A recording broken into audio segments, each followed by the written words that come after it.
বিনা প্রতিদ্বন্দ্বিতায় নির্বাচিত হওয়ার সুযোগ বন্ধ করল নির্বাচন কমিশন।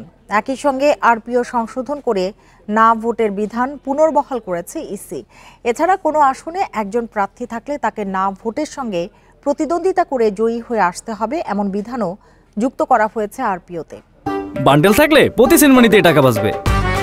বিকাশ সেনমানি বান্ডেল কিনে জিতুন প্রতি লেনদেনে। এবং বাতিল করা হয়েছে ইভিএম সংক্রান্ত সব আইন।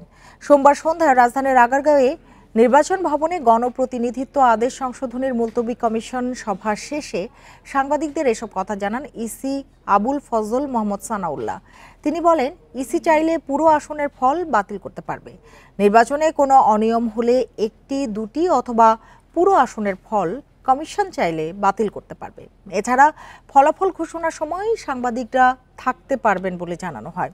কোনো দলে নিবন্ধন নাকচ হলে 15 দিনের মধ্যে সুনির্দিষ্ট কারণ জানাবে ইসি। আরপিওতে আইনশৃঙ্খলা রক্ষাকারী বাহিনীর সংজ্ঞায় সশস্ত্র বাহিনী বিভাগকে অন্তর্ভুক্ত করার প্রাথমিক সিদ্ধান্ত নিয়েছে ইসি।